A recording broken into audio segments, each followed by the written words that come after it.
Okay, we'll call the civil service meeting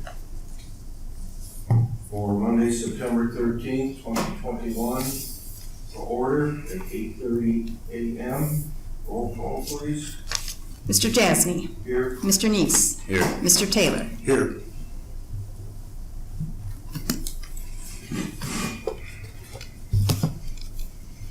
Okay, has the commission had time to review the minutes from the July and earlier September meeting? And if so, what is your motion? Any questions on those minutes? No, I read it, understand. I move we accept the minutes from, You have a motion to accept? Second. Seconded, roll call? Mr. Jasny. Yes. Mr. Neese. Yes. Mr. Taylor. Yes. Motion passes 3-0. Who made that motion? Mr. Taylor?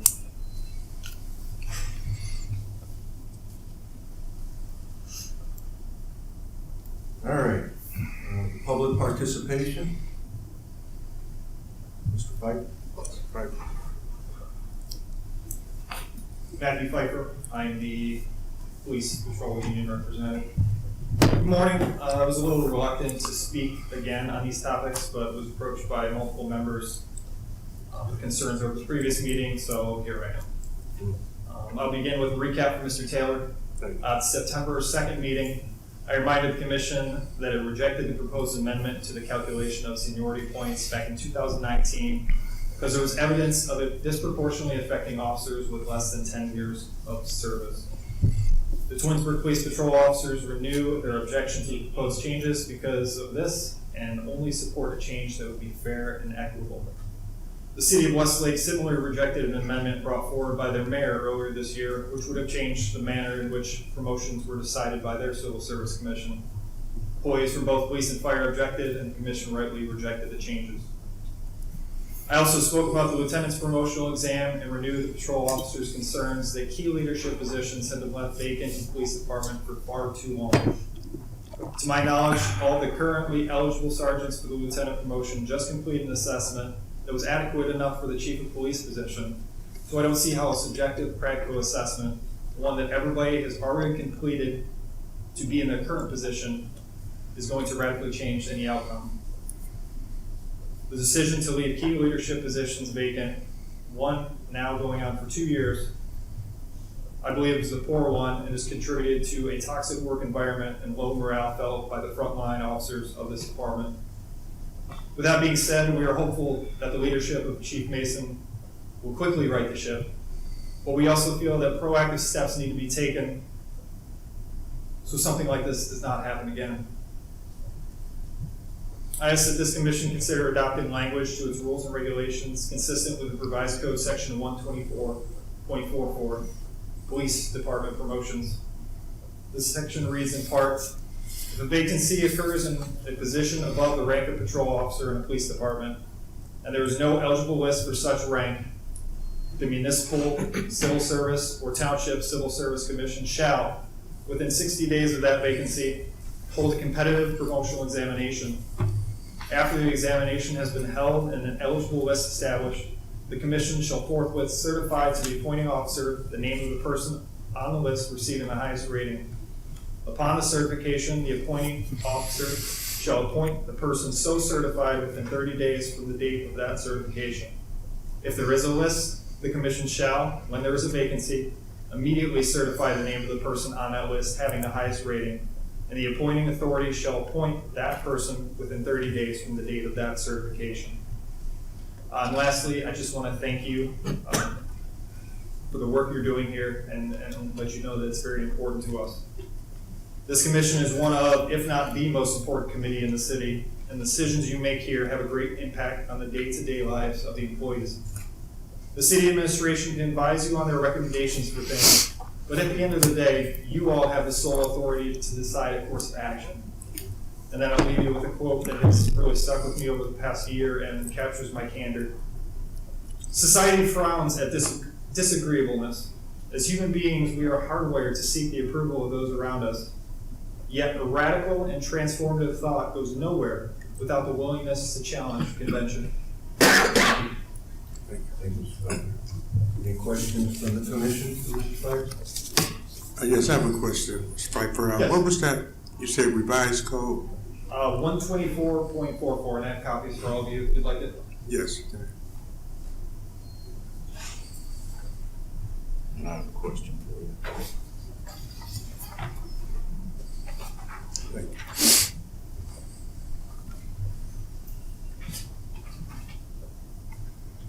Yes, Mr. Means.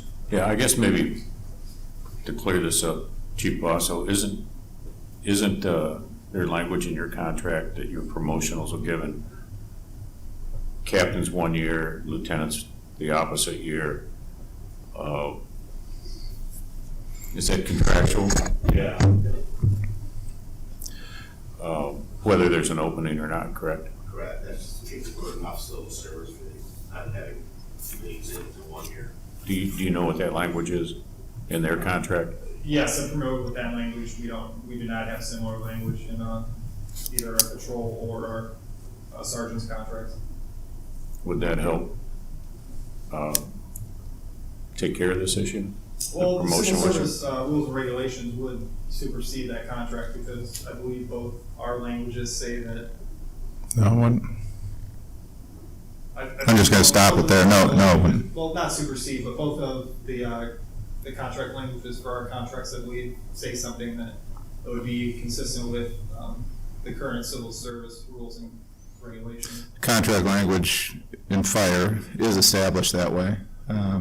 Then on opposite years, they have those, unless waived by both parties. I mean, it's clear that if we have the captains are filled and there's no anticipation of any vacancies, that both sides can say there's no need to give a test in this year if they come to that agreement. And that language does supersede civil service rules. I mean, CBA language does. If it's generic or leaves it open-ended, then civil service would control, but in that case, CBA language would control, so. It's not something you're interested in putting it in the contract? That's something we can look into for the future, but obviously contract negotiations is a give and take. Okay, thank you. Any further questions? Thank you, Mr. Pfeiffer. Thank you.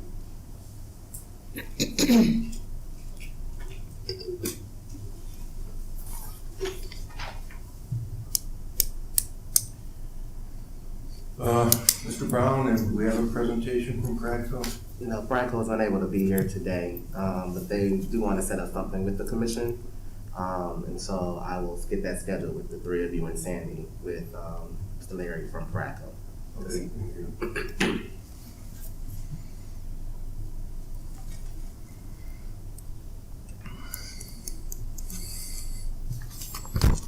Okay, we're going to pass the request for an executive session and move on to old business.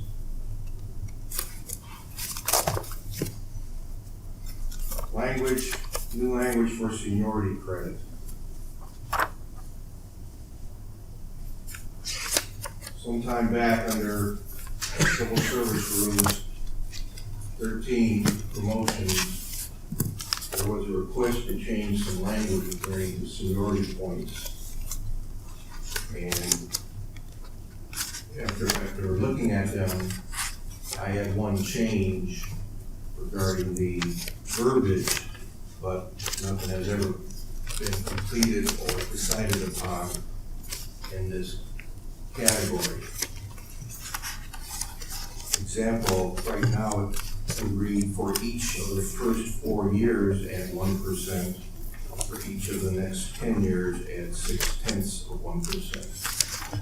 The proposed language was after 6 years of service, applicants should be awarded credit of an additional 1% of their passing score for each year 6 through 10. Section B said for the following each year at 0.4%. Proposed language would be year 11 and each full year thereafter, applicants shall be awarded a credit of an additional 0.5% of their passing score. section C, the maximum credit available under this section shall be 10% of the final passing score. It concludes with these service credit values shall be added to the final passing score. In looking at that, the only correction I would like to add would be, instead of after 6 years of service, it should read, after 5 years of completed service, applicants shall be awarded a credit of an additional 1% of their passing scores. In other words, into their 6th year, they would start getting that credit. I don't know why this language hasn't been addressed more recently, but I would like to address it now and make some proposals to, first discussion of it between our commission, but I would like to see explanation of this type of verbiage, which may solve a lot of the anxiety and uncertainty of the departments when it comes to promotions and seniority. Mr. Macios, am I out of line here? No, not at all. I mean, the language as it sits, okay, and a number of years ago, the commission essentially went through the civil service rules, word for word, paragraph by paragraph, and there was some discussion of that section at that time to do that. And the idea at that time was that you have to have 5 years as a patrol officer before you can even sit for the exam, so why give credit for time that every single person sitting for the exam would have to attain? So that was the discussion, and at that time, it did not go forward. And the reality of it is, the thought was that it was just everybody was getting it, but the reality of it is it could impact certain individuals, and it's not necessarily if you're young or old, it's how you do on your test. Meaning that if you have a high score on your test and I'm not getting those 5%, and I'm going against Paul, who might have been around in the department for a lot longer than me, and he's not getting 5% on his lower score, then I am losing out. Theoretically, it could make a difference, but it has a difference as to how you do on the test, not necessarily how old or young you are.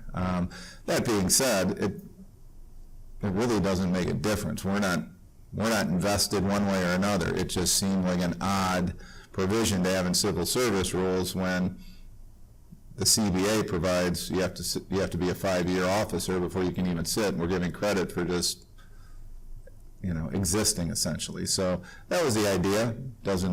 Whatever the commission wants to do, currently the language is the same as it's always been. We didn't change it 3 or 4 years ago when we changed everything else. It's kind of circled back around for the same reason. From our standpoint, as we look at it and calculate these results, it just didn't seem to make sense. But whatever the commission wants to do, if you don't want to change the language, you don't have to change the language. But there must have been some thought put into this language years ago, for it to, explicitly put the years and percentages above and beyond 5 years service. So I don't know, commission. You'd have to look in your commission book. Here's what it looks like, Paul. And, excuse me, I have a comment. And just to be clear, Joe, as you were saying, the way you're proposing it would actually show that 6-year number would be counted in the accumulation of additional credits. Right. Right. Versus the way it is now. I'm not sure what you guys are talking about the way it is now. The way it is now is first 4 years, you get 1%, right? So, Paul. That's crossed out there. Right. So in the 5th year, fifth year on up, you'd be calculated, because this is saying 4 full years, right? Right. That's the way it is currently written. Actually, it says for the first 4 years, add 1%. That's what I said. You're Yeah. saying make it 5 years, right? Joe, you're saying propose 5 years? Well, if you notice the verbiage, the change that was going to be proposed, do you have the proposed change there? Look at the yellow. Joe, just understand. Whose proposed changes? So get 1% for the first 10 years. No. Whose proposed change are they talking? Again, that's okay, but hey, back here.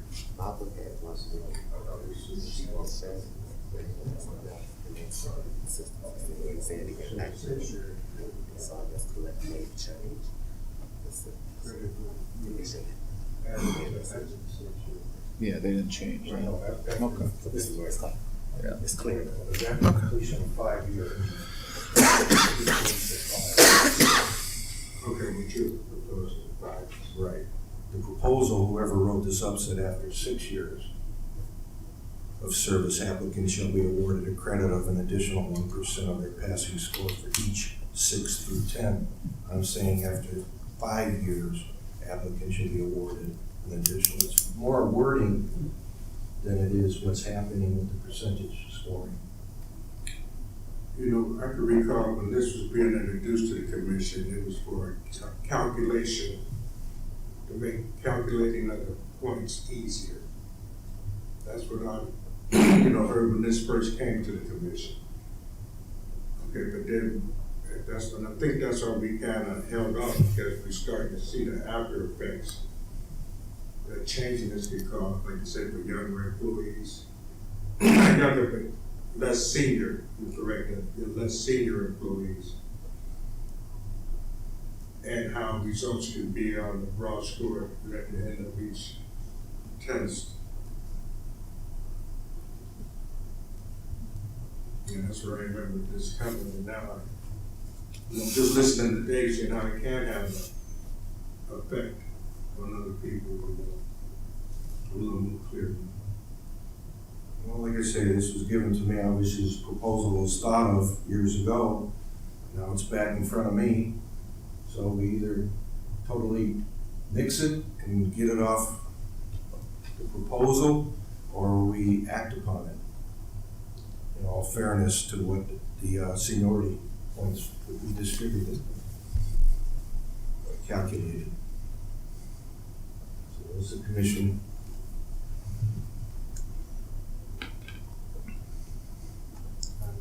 I move, would we nix it?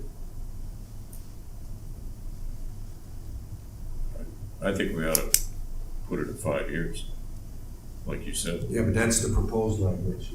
If we nix it, stays with the old language. For each of the first 4 years, add 1%. For each of the next 10 years, add 0.6 of 1%. Sam, would you be able to make a copy of this for the commission? This one's crossed out. I thought that was. Those are the proposed changes. Where are the proposed changes coming from, can I ask? Who- I did these. Like 3 years ago? They're not, those aren't proposed. That was the old language that the commission didn't adopt. I mean, So it's a matter of, do we want to adopt this language that was? or any other, I mean, no, that's not the choice. The choice isn't what we have in that. It's, if you want to make any changes to it, you have the ability to discuss it. You can discuss what we have and make changes to that. It's not this or that at all. Because that's not accurate even. It references 6 years and 5 years, and it's not consistent in and of itself, but it was never adopted, and it was proposed in a draft of a document a number of years ago. So if you guys want to make changes to it, you certainly have that right to propose that, but work off what we currently have as valid language, which is the A, B, and C, the 4 years, 10 years, and the 4/10 over and above that. That's in the books. Does that make sense? Well, it makes sense. I'm just, like I said, obviously someone had something in mind for the language. And I just want to make sure that the adopter, I'm calling proposed language, doesn't hinder the seniority points the way it's worded. That's all, I mean, I caught the 5 year over 6 years. In other words, instead of saying 5 years of service after the completion, it says after the completion is 6. Well, that's verbiage there. Right, but that was draft language from a number of years ago that Draft language, right. wasn't adopted, so. Came in front of me again, and we gotta start putting things together and getting them either totally adopted and or completed or move on, so. And do we have Matt's request about the change in writing? And that's, Didn't you make a request that there's a change in how this is figured? It's my understanding at the May 16, 2019 meeting, that the commission at that time did reject it. They did not hold a vote, but they said that they take no action on it. And that was, I believe, Mr. Conrock's last meeting. what was the date? May what? May 16, 2019. Previous comments.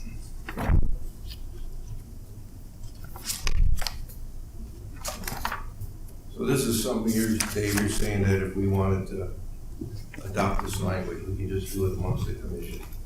I mean, or we have to do it public, but. You would propose any change you would propose, then we would post for a public hearing. After proper notice, we'd have a public hearing, and if that happened, if you adopted at that time, then it could be part of the civil service rules. But I don't want to get caught up in what did or didn't happen. The reality of it is, the language, the way it's on the books, is 4 years, 10 years, and then beyond that. It did not change, so that's what you're working off of, not anything else in yellow or red or proposed. There's nothing out there. Did you see that language, Matt?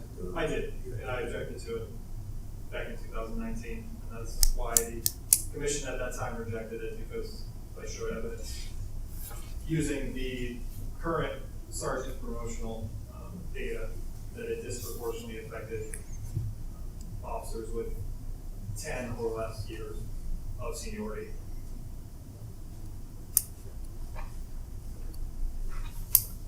Okay. Are we just moving on then, Mr. Taylor, Mr. Dees? Can you show me that again at some time?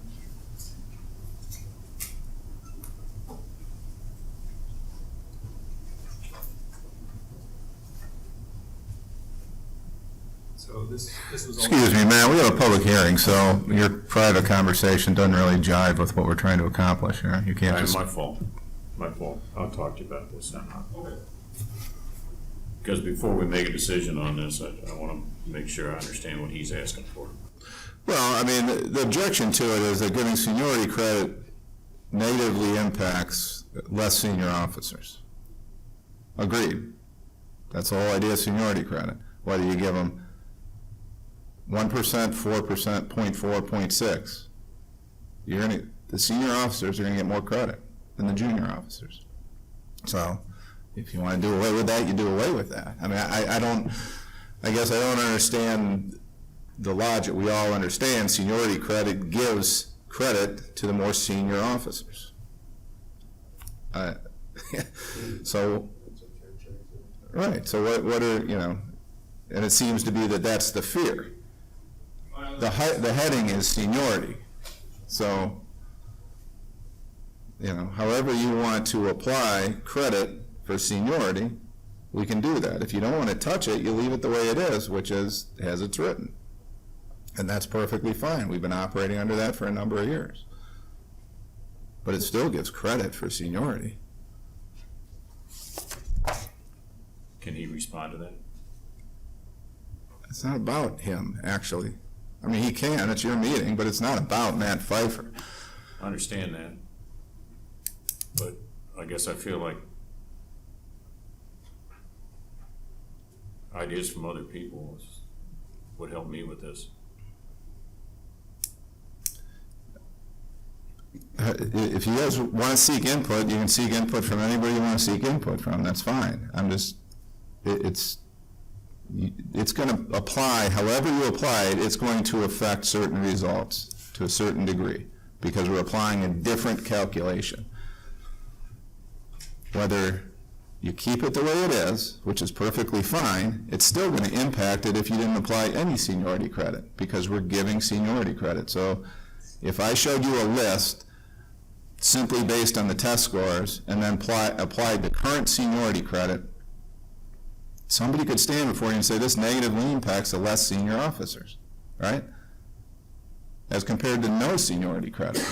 So it's all where you start and what you're comparing it to. Of course, there's going to be differences anytime there's changes. I acknowledge that. I don't know that we, the administration, are asking any changes to be made to the current system other than it just didn't appear to make sense to us. That's fine. If you want to keep it the way it is, that's perfectly fine. Taylor, anything more? You know, I was just recalling, it was also a matter of raw score versus adding it to,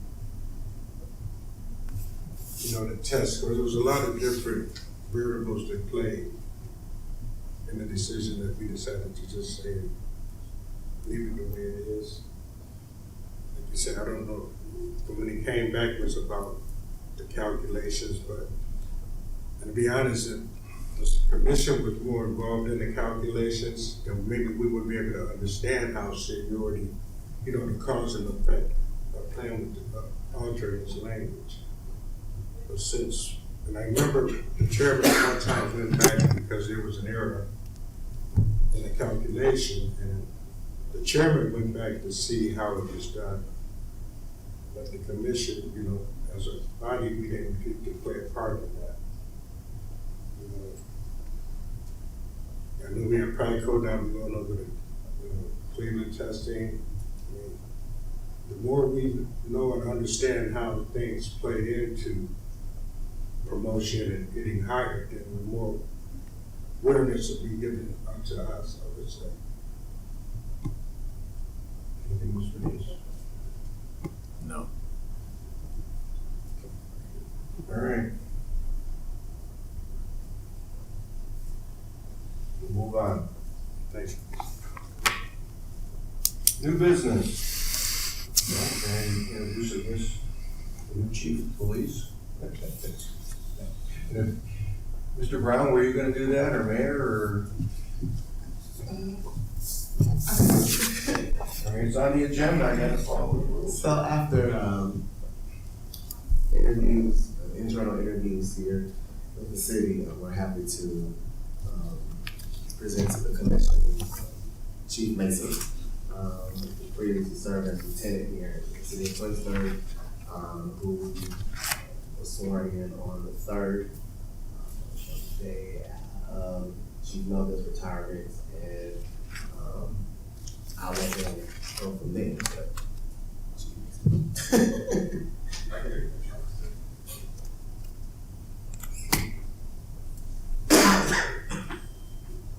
Morning, Commission.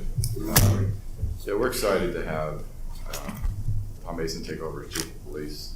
We interviewed 4 applicants, and they're all sergeants, because Mr. Mason was the only lieutenant.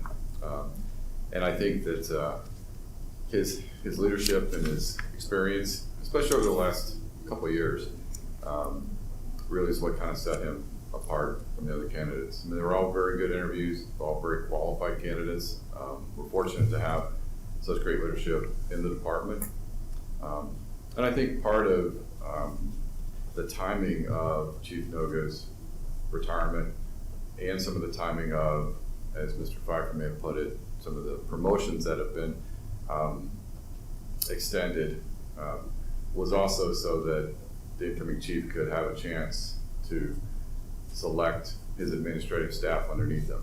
So when you look, and as we do sergeant's exams and lieutenant's exams, and as they come before you, Chief Mason is in a very good position to be able to really create a department that he wants and that he can work with. That's going to be sufficient for him. I applaud Chief Noga for his timing, because rather than him selecting all lieutenants and sergeants that are going to come up, because you're going to see a group of sergeants and a group of lieutenants selected, and then walk away from the department, I think we should applaud him for doing that. And part of that whole conversation over the last couple of years, just to address some of the issues I caught at the end of Mr. Pfeiffer's speech, is that overall structure of the department. I've had numerous conversations with Chief Noga over the last few years about what he would like to see as a structure of the department. And then as he started to move toward retirement, I've had conversations with all the applicants and then further conversations with Chief Mason on what his overall structure of the department should look like. So I'm sure that'll be coming in front of you. I didn't mean to overtake my recognizing of Chief Mason with those types of comments, but I thought they needed to be addressed. And I'm looking forward to his leadership in the department and some of the changes that are going to be made, and some of the vision that he has and where we can take Twinsburg Police. So with that, I'll let Mr. Mason come up.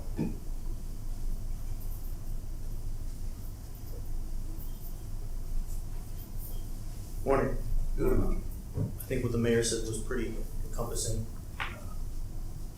In a few of these meetings now, everybody here, as evidenced by this meeting and some of the topics that have been discussed here and some of the concerns that haven't been addressed yet, we do have a lot to work through. I look forward to that. I think it's all going to be positive. It's going to be a little bit of work, but when we're done, I think we're going to be in a much better place. As the mayor said, they were all good candidates for this position. I'm grateful that I'm here, but I do look forward to working with those other gentlemen. Chief, what's the, gonna be now the staffing requirements for lieutenants and sergeants, the quantum, the number? It's still a bit of a work in progress, Joe. I'd rather wait until things progress a little more and then formally present things to you guys, if that's fair. You have to have, just to kind of get your oversight of billing. And I ran across on social media that there's a justice, equity, Yes, Jedi Committee. Jedi committee going on. Just trying to get your feel, what do you feel about, that community and as far as our city of Twinsburg? I think it's great. I started actively participating in it the last few meetings. It's something I plan to continue with. It's something that's needed. I feel that we have to police the way the community wants us to police. That's a big part of what we have to do.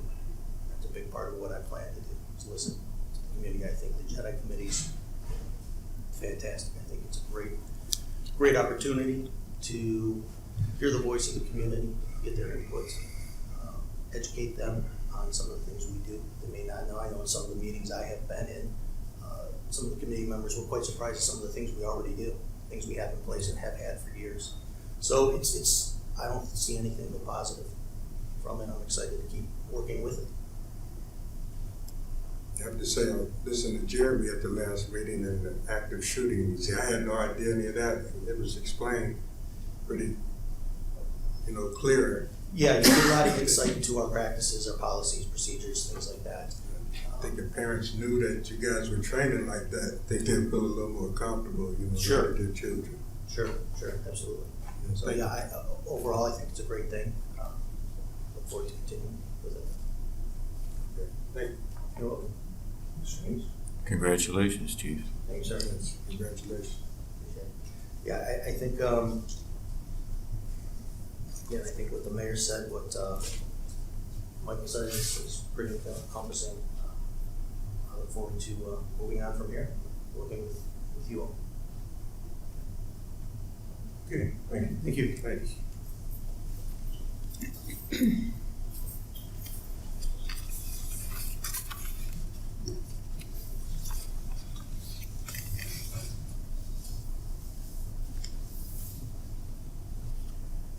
Okay, we have the certification of police and fire exam list, go with the fire agent. Commission, I've got the list in front of me. Commission has two lists in front of them. One, fire entrance exam results August 2021. The other is the police entrance exam results. So we can start with fire. We had 46 applicants who took the exam. Out of the 46, 43 passed with our cut score of 70. Of those, 44 where they provide the opportunity to add additional credit to their score based on civil service rules, military service, or educational degrees, or for fire, fire safety inspector certification, or part-time employment with the city of Twinsburg. So what you will see is the yellow box showing the raw scores of those individuals, where they ranked in their raw score determination, and then after the additional credits were provided, their final score and rank.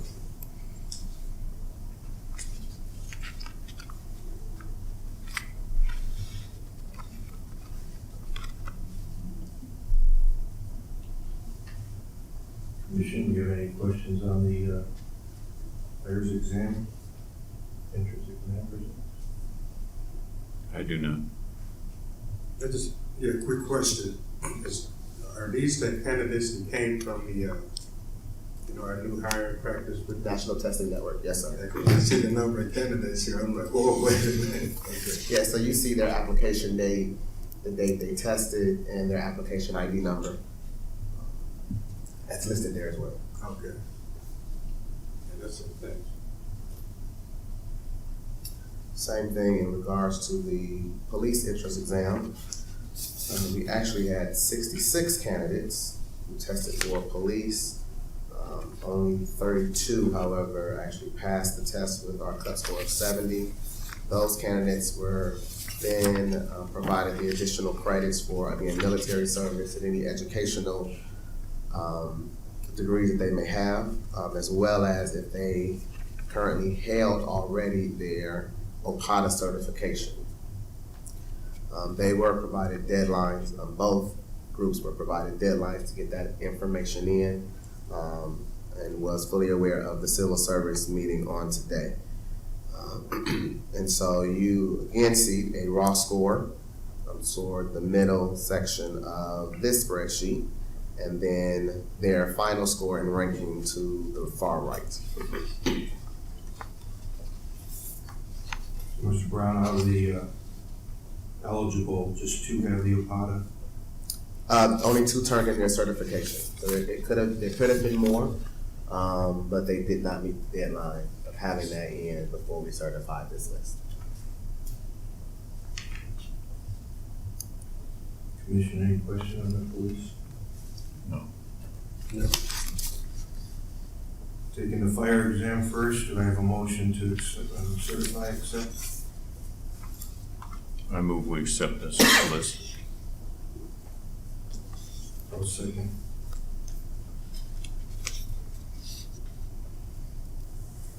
Mr. Jasny, Yes. Mr. Neese, Yes. Mr. Taylor, Yes. motion passes 3-0. For the police exam, do I have a motion to accept? I'll make the motion to accept. I second. Roll call? Mr. Jasny, Yes. Mr. Neese, Yes. Mr. Taylor, Yes. motion passes 3-0.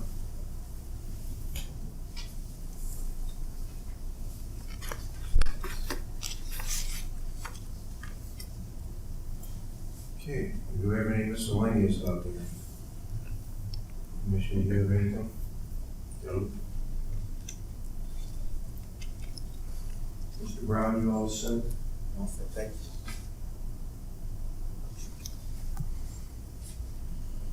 Okay, seeing no further business, our next meeting is going to be on the Marine Corps birthday. We'll love it. November 10th, 8:30, correct? Yes. 8:30.